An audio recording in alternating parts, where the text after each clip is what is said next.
Les huiles. Est-ce qu'on ferait pas une petite vinaigrette avec le citron, avec la carotte? Fais voir l'huile de carotte.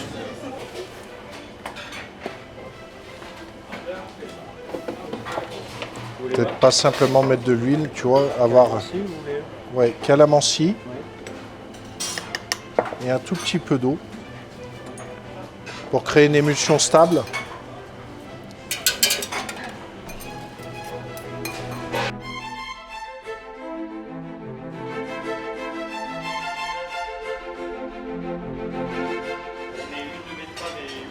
Pareil, on va faire des vinaigrettes avec. L'huile de betterave, on peut mettre, on a du vinaigre de framboise ou des choses comme ça. Et l'eau pour la stabiliser. On pourrait même mettre un petit peu de jus d'orange dedans. Ramène une orange, tu vois, et tout l'assaisonnement. Il ne faut pas hésiter de temps en temps à vraiment la shaker pour lui faire reprendre. D'accord ? C'est une cure de bonheur, la maison Bocuse. On vient se réconforter autour d'une table. Mais finalement, comme toutes les maisons de France, j'imagine, Monsieur Paul aimait à nous dire que vous ferez la cuisine que vous voulez quand je serai plus là. Alors on l'a pris au mot avec Gilles. Aujourd'hui, on fait une cuisine qu'on aime, mais avec l'ADN Bocuse. Et c'est là tout le fil conducteur, c'est la cuisine française, la générosité et le respect des gens qui vont venir manger chez nous. On doit leur faire vivre un moment d'exception. Du temps de Monsieur Paul à notre époque aujourd'hui et demain, le leitmotiv sera toujours le même. Le client doit vivre la plus grande expérience possible. Cette expérience Bocuse traverse les années. C'est ce mélange justement d'anciens et de nouveaux qui fait qu'on touche toutes les générations. Quelquefois, nous avons 3 générations à table qui viennent manger le même plat. Le grand-père l'a mangé quand il était jeune.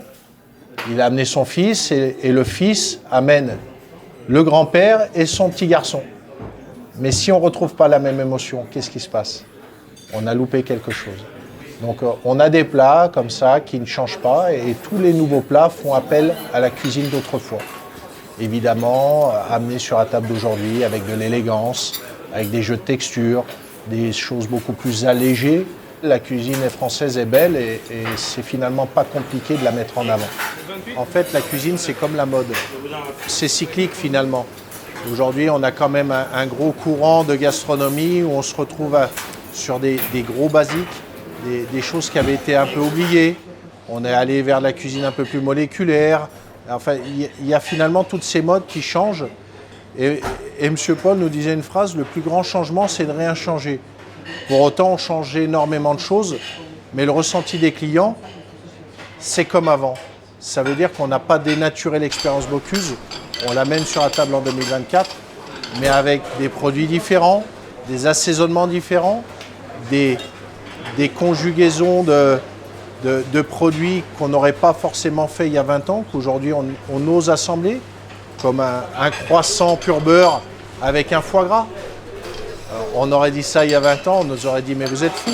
Et pour autant, je trouve que le croissant, c'est français, et le foie gras, c'est français, et pourquoi pas mélanger les deux. On ne parle pas de la cuisine d'un chef qui lui est propre et que le jour où il disparaît, tout s'arrête. On parle d'une cuisine qui touche la France. L'amour d'un terroir, l'amour d'un pays, c'est des producteurs, c'est des éleveurs, c'est des gens incroyables qui se donnent à fond dans leur filière et qui font qu'aujourd'hui, on arrive à avoir des produits exceptionnels sur table. Nous, on est juste des passeurs. On fait partie de cette vie de ce produit-là et on le magnifie. On a des produits, des fromages, des vins. La France, on a besoin de quelque chose, on va chercher n'importe où. On va trouver des produits d'exception dans n'importe quelle région. C'est ça qui rend le pays beau. C'est ce qui donne du sens aussi à notre travail.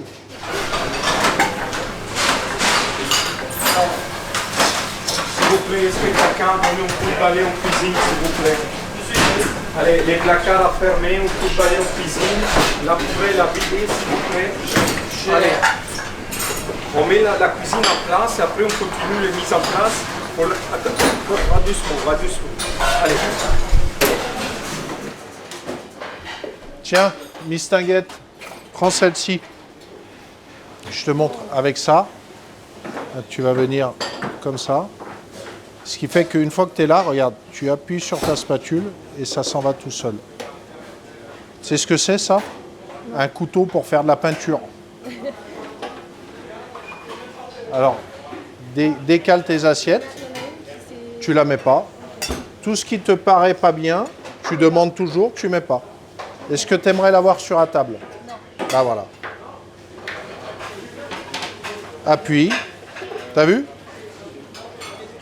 Après, on passera une petite lingette sur toutes les assiettes pour qu'elles soient propres. Je voulais être militaire à la base. Donc, je voulais servir mon pays. J'ai fait toute une préparation parachutiste. Ouais, parce que je voulais m'engager. Je voulais que ma vie ait du sens. Pour moi, d'avoir ce drapeau bleu, blanc, rouge, je l'ai dans le sang. Mais si, voilà, aujourd'hui, je le porte autour du cou. À l'armée, je l'aurais eu sur mon bras. C'est vraiment quelque chose qui est important pour moi.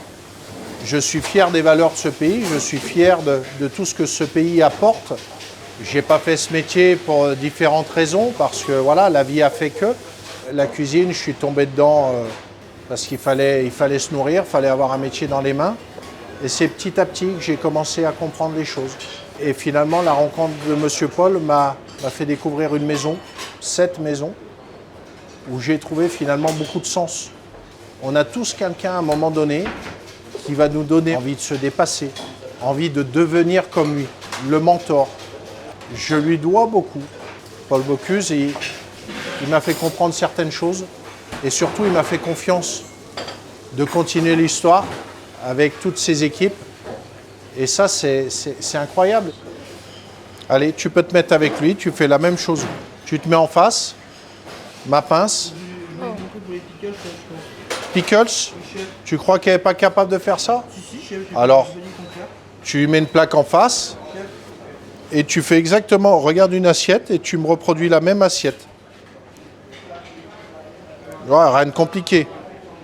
5 morceaux de toutes les parties. Tu vois, tu as la queue de homard, la pointe et là un petit coude. Allez, go. Tu prends le bien, saisis-le.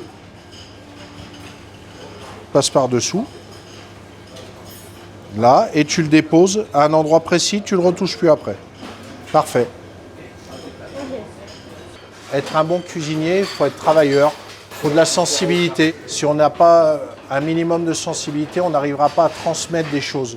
Le travail est très important, le respect, à la fois sur le produit, sur ses collaborateurs, sur le client. L'expérience s'acquiert et on devient meilleur. Je ne dirais pas qu'on se bonifie comme un bon vin, mais en tout cas, la vision évolue, le palais évolue. J'ai 3 filles. Je leur dis, voilà, quand vous êtes jeune, vous n'aimez pas l'acidité, vous adorez le sucré. Je dis la même chose à nos équipes. Quand ils arrivent dans le métier, ils aiment tout ce qui est un peu sucré. Après, ils vont basculer un peu sur l'acidité. Et après, l'amertume va moins les déranger. C'est une combinaison de tout ça, c'est une combinaison d'expérience et d'évolution qui fait qu'on peut devenir un très bon ouvrier. Mais le liant de tout ça, c'est le travail et le respect, simplement. On a vu tous les chefs ici. Cette pièce est chargée d'histoire, chargée d'émotions. On se rend compte par tout ce qu'il y a au mur qu'il y a de l'histoire, il y a du vécu. Monsieur Paul fédérait, et j'aime à croire qu'il fédère aujourd'hui encore beaucoup. Et voilà, là on est vraiment dans l'antre de Paul Bocuse. Quand on franchit la porte de cette pièce-là, il se passe quelque chose. On ressent quelque chose et nous, on mange encore tous les dimanches ici avec Vincent, Gilles et Benoît Charvet.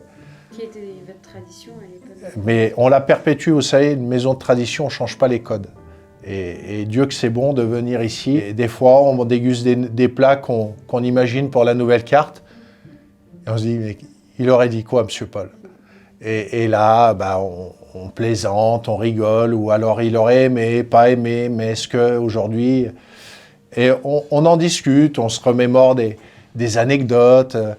Partout dans le monde, vous incarniez notre pays.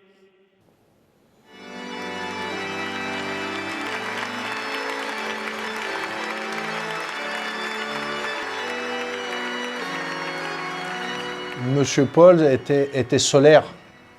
Je veux dire, dès que les gens le rencontraient, il se passait quelque chose. Une prestance, un homme incroyable, d'une carrure impressionnante. Et surtout, vers la fin de sa vie, toujours l'œil malicieux, toujours l'œil à réfléchir. Et pourquoi on ne ferait pas comme ça? Et pourquoi ci? Et pourquoi ça? Il suffisait qu'il aille manger quelque chose ailleurs. Il revenait en nous disant « il faut essayer ça ». Je veux dire, il ne s'est jamais arrêté. Il est toujours gourmand d'apprendre, de découvrir. Vous avez des maîtres d'hôtel qui ont plus de 40 ans de maison, des gens qui ont 45, 48 ans de maison. Pour ma part, 23 ans, Gilles, plus de 25 ans. On ne reste pas auprès de gens s'il ne se passe pas quelque chose aussi longtemps. Malgré qu'il ait été difficile, très dur avec nous, parce qu'il voulait cette rigueur dans cette maison. Mais pour autant, on s'est beaucoup attaché. Le jour où il nous a quittés, c'était comme si on perdait quelqu'un de notre famille.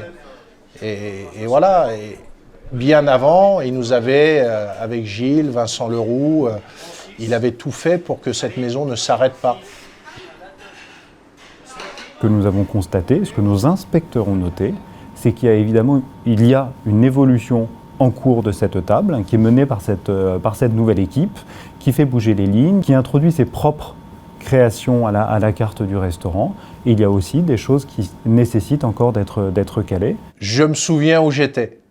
Vous savez, il y a des moments dans une vie où quand les choses arrivent, on s'en souvient toute sa vie. Je reçois un coup de téléphone de Vincent Leroux, notre patron, qui dit « voilà, il nous a enlevé la 3e étoile ». La seule chose que je peux dire, c'est que M. Paul est parti, il avait son restaurant encore 3 étoiles avec madame. Ça, je dis merci. Après qu'il l'ait enlevé, c'est un choix, ça leur appartient. Je l'entends.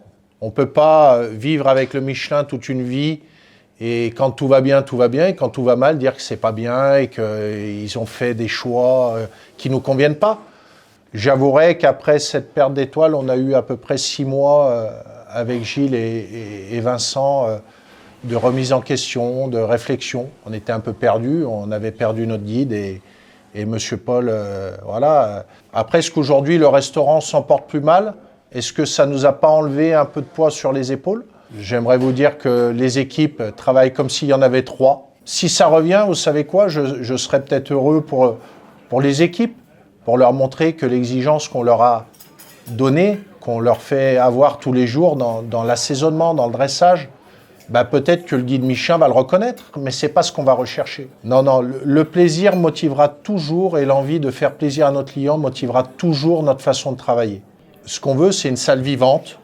On veut que les gens se fassent plaisir, on veut que les gens traversent ces 3 à 4 heures qui vont passer chez nous avec la plus grande des joies et qui partent avec des souvenirs.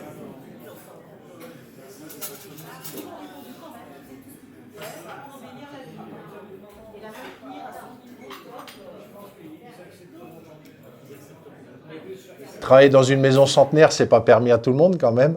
Et Dieu qu'elle est belle. J'ai la chance de faire partie de l'histoire Paul Bocuse. De ce moment-là, le moment d'une vie de travail, qui va faire que cette maison pourra rayonner encore plus longtemps. On est dans une société aujourd'hui où on a besoin de reconnaissance. Ma seule reconnaissance que je pourrais souhaiter, c'est d'avoir un carnet de réservation plein et de voir que les gens y repartent avec le sourire. Nous, on a déjà des jeunes derrière nous qui écriront peut-être la suite. On est juste à un moment précis de la vie de cette entreprise. On est dedans, on l'aide à avancer. Et demain, les jeunes qui sont derrière nous nous diront « Chef, est-ce que je peux faire ça ?» Et au moment où vous dites ça, on leur laissera un peu plus de liberté. Si les gens à qui on donne envie de faire ce métier continuent et nous remplacent, c'est la plus grande des récompenses, il n'y a pas besoin d'autre chose.